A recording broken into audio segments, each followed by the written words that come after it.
ನಮಸ್ಕಾರ ವಿದ್ಯಾರ್ಥಿಗಳೇ, ನಮ್ಮ ಚಾನಲ್ಗೆ ಸ್ವಾಗತ. ST ಅಭ್ಯರ್ಥಿಗಳಿಗೆ ಪ್ರೈಸ್ ಮನಿ ಅಪ್ಡೇಟನ್ನು ಮಾಡಲಾಗಿದೆ. ಅಫಿಷಿಯಲ್ ವೆಬ್ಸೈಟಲ್ಲಿ ಲಿಂಕನ್ನು ಕೂಡ ಕೊಡಲಾಗಿದೆ. 2024ನೇ ಸಾಲಿನಲ್ಲಿ ಪಾಸ್ ಆಗಿರುವಂಥ ಅಭ್ಯರ್ಥಿಗಳಿಗೆ ST ಸ್ಕಾಲರ್ಶಿಪ್ಪನ್ನು ಅಪ್ಲೈ ಮಾಡ್ಬೋದು. ST ಸ್ಕಾಲರ್ಶಿಪ್ಪನ್ನು ನಿಮಗೆ ಅಪ್ಲೈ ಮಾಡಲಿಕ್ಕೆ ಲಿಂಕನ್ನು ಕೂಡ ಕೊಡಲಾಗಿದೆ ಅಫಿಷಿಯಲ್ ವೆಬ್ಸೈಟಲ್ಲಿ.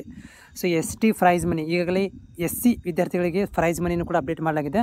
ಸೊ ಇಲ್ಲಿ ಕಂಡೀಷನ್ ಏನಿದೆ ಅಂತಂದರೆ ಇಲ್ಲಿ ನೋಡ್ಬೋದು, ಪ್ರಥಮ ಬಾರಿಗೆ ಪ್ರಥಮ ದರ್ಜೆಯಲ್ಲಿ ಅಂದರೆ ಫಸ್ಟ್ ಅಟೆಂಪ್ಟ್ ಒಳಗಡೆ ಫಸ್ಟ್ ಕ್ಲಾಸ್ ಒಳಗಡೆ ಪಾಸ್ ಆಗಿರಬೇಕು ಅಂಥ ವಿದ್ಯಾರ್ಥಿಗಳಿಗೆ ಒಂದು ಅಪ್ಲಿಕೇಶನನ್ನು ಬಿಡುಗಡೆ ಮಾಡಲಾಗಿದೆ.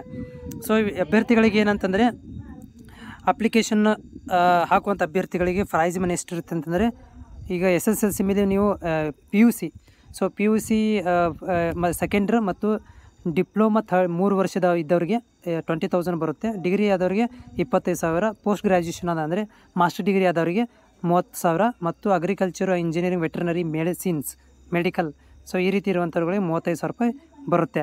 ಇನ್ ಕೇಸ್ ಅಪ್ಲಿಕೇಶನ್ ಹಾಕಬೇಕಾದ್ರೆ ನಿಮ್ಮ ಹೆಸರುಗಳು ಕಾಲೇಜ್ ಹೆಸರು ತೋರಿಸ್ತಾ ಇಲ್ಲ ಅಂತಂದರೆ ನೀವೇನು ಮಾಡಬೇಕಂದ್ರೆ ಸಂಬಂಧಪಟ್ಟಂಥ ಸಮಾಜ ಕಲ್ಯಾಣ ಅಧಿಕಾರಿಗಳ ಅಥವಾ ಜಿಲ್ಲಾ ಪರಿಶಿಷ್ಟ ವರ್ಗಗಳ ಕಲ್ಯಾಣಾಧಿಕಾರಿಗಳ ಕಚೇರಿಗೆ ಭೇಟಿ ನೀಡಿ ಅಲ್ಲಿ ನಿಮಗೆ ಮಾಹಿತಿಯನ್ನು ನೀವು ಪಡ್ಕೊಳ್ಬೋದು. ಬಟ್ ಅಪ್ಲಿಕೇಶನ್ ಓಪನ್ ಆಗಿದೆ. ಸೊ ಇಲ್ಲಿ ನಾನು ಕ್ಲಿಕ್ ಮಾಡ್ತೇನೆ ಅಪ್ಲಿಕೇಶನ್ ಲಿಂಕ್ಗೆ. ಸೊ ಅಪ್ಲಿಕೇಶನ್ಸ್ ಓಪನ್ ಆಗಿದೆ. ನಿಮ್ಮ ಒಂದು SSLC ಮಾಹಿತಿಯನ್ನು ಹಾಕಿ ನೀವು ಇಲ್ಲಿ ಏನು ಮಾಡ್ಬೋದು ಅಂದರೆ ಅಪ್ಲಿಕೇಶನ್ ಬೋರ್ಡನ್ನು ಸೆಲೆಕ್ಟ್ ಮಾಡಿಕೊಂಡು ಪಾಸಿಂಗ್ ಇಯರು, ರಿಜಿಸ್ಟ್ರೇಷನ್ ನಂಬರು, ಕಾಸ್ಟನ್ನು ಮತ್ತು ನಿಮ್ಮ ಆಧಾರ್ ಕಾರ್ಡಲ್ಲಿ ಇರುವಂಥ ನೇಮ್ಗಳನ್ನ ಎಂಟ್ರಿ ಮಾಡಿ ನೀವೇನು ಮಾಡ್ಬೋದು ಅಂತಂದರೆ ಈ ಒಂದು ಅಪ್ಲಿಕೇಶನನ್ನು ಕಂಟಿನ್ಯೂ ಮಾಡ್ಬೋದು.